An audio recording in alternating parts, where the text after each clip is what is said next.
Le directeur général de Natixis Investment Manager est mon invité ce matin dans Les Échos. Bonjour Jean Raby. Bonjour Olivier. Tout d'abord, une réaction, une analyse sur les élections de mi-mandat aux États-Unis. Le Parti républicain conforte sa majorité au Sénat, mais perd la Chambre des représentants. Quel impact sur l'économie américaine, Jean Raby? Moi, je pense que de façon générale, le résultat des élections, c'est un peu un non-event pour les marchés.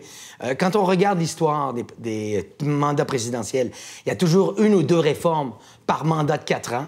On peut dire, en ce qui concerne le président Trump, que l'administration américaine a fait ce qu'elle a dit qu'elle allait faire, c'est-à-dire America First, la déréglementation et la réduction des impôts. Peut-être la seule réforme qui n'a pas été faite, ou la seule initiative qui avait été annoncée et qui n'a pas été faite, c'était le grand programme d'infrastructure. Je pense qu'avec une Chambre des représentants qui est maintenant du côté démocrate, il sera difficile de mettre ce programme en œuvre parce qu'il faudra le financer. Et là, ça va engendrer toutes sortes de débats et je vois mal à l'administration américaine et le président Trump s'entendre avec les deux chambres. Ce que ça veut dire aussi, c'est qu'il n'y aura pas de nouvelles tranches de stimulus fiscal, ce qui avait été évoqué par l'administration américaine il y a quelques semaines. Mais je pense qu'aujourd'hui, on peut dire que l'économie américaine n'en a pas besoin.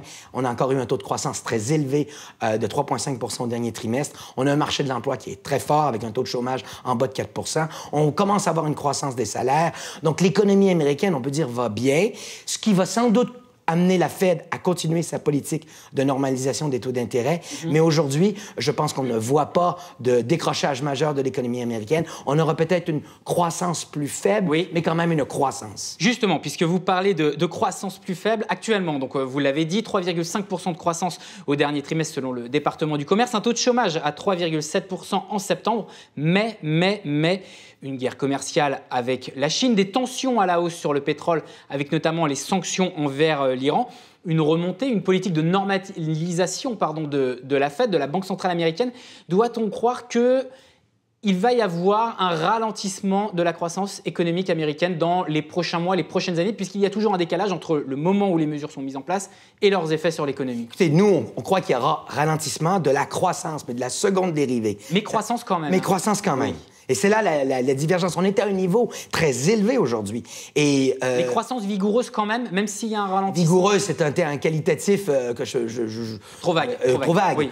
Mais certainement à un niveau plus faible, je crois. Les rendements pour les actifs seront sans doute plus faibles, mais ce sera, à notre avis, toujours positif. Et en ce qui concerne la guerre commerciale, ce dont on assiste aujourd'hui entre la Chine et les États-Unis, c'est moins une guerre commerciale qu'une guerre de politique industrielle. Vous savez, China 2025, c'est rapatriement en Chine de secteurs d'activité à haute technologie, à haute valeur ajoutée, ce qui n'était pas la stratégie commerciale de la Chine pendant les 20 dernières années, mais qui devient au cœur de la politique économique du gouvernement chinois. Et à ce niveau-là, on est en pleine confrontation, si je puis dire, avec les États-Unis, pour qui l'intelligence artificielle, la robotique, la technologie, les semi-conducteurs sont des secteurs clés de l'économie. Et c'est là qu'on voit qu'on est dans une modification du paradigme des échanges commerciaux, mais c'est à un autre niveau. C'est une question de politique industrielle. Et aujourd'hui, quel est le levier qui existe? Eh bien, c'est simplement les tarifs. Bien.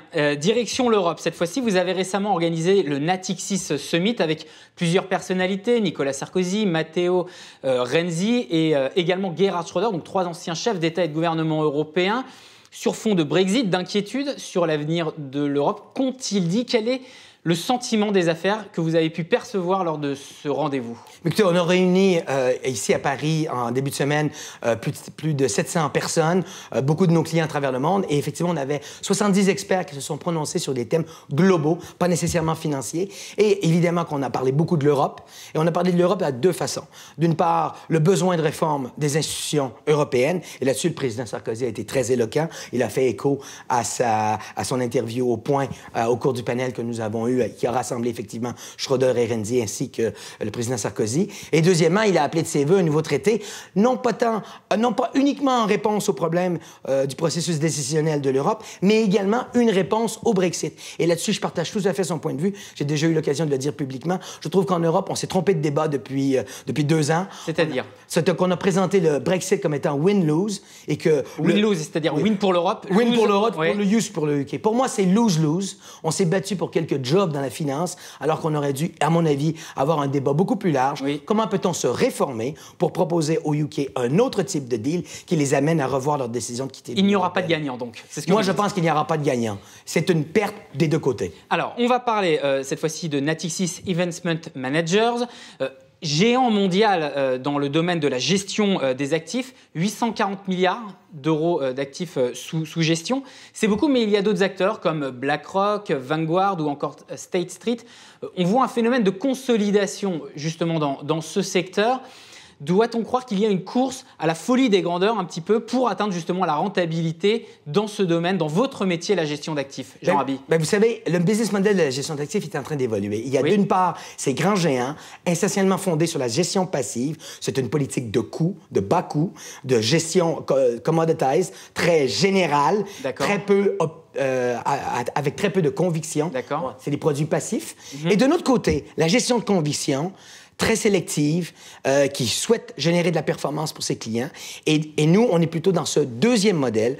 Dans ce deuxième modèle, les économies d'échelle existent, mais elles ne sont pas le principal vecteur. Le principal vecteur de notre business model, c'est d'apporter de la performance à nos clients. On le fait à travers un modèle multiboutique où on est capable d'intégrer des équipes de gestion qui sont entrepreneuriales, qui ont leur propre marque et qui sont très focalisées sur la gestion de performance à haute conviction.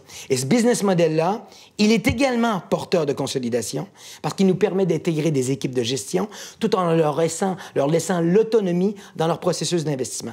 Et vous savez, aujourd'hui, ce qui se passe, c'est compte tenu du besoin d'investissement en technologie et notamment de la réglementation, il y a beaucoup d'équipes de gestion qui viennent nous voir de tailles très différentes.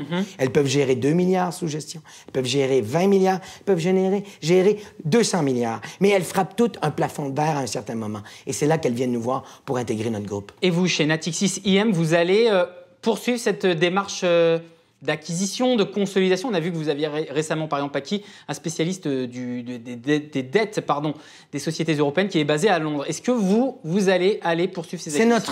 C'est dans notre business model, Oui.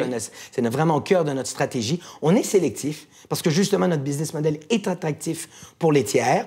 Donc, on a beaucoup de dialogues en cours. C'est un business d'hommes, donc ce genre de discussion prend du temps, mais en ce qui nous concerne, c'est un élément clé et on se voit comme un grand consolidateur. Et notre objectif stratégique, c'est de devenir, par une combinaison de notre taille, notre performance, notre impact sur l'industrie et notre capacité d'avancer les grands thèmes, on se voit vraiment comme le gestionnaire actif dans notre industrie au monde. Merci Jean Raby d'avoir été mon invité ce matin dans Les Échos. Je rappelle, directeur général de Natixis Investment Managers.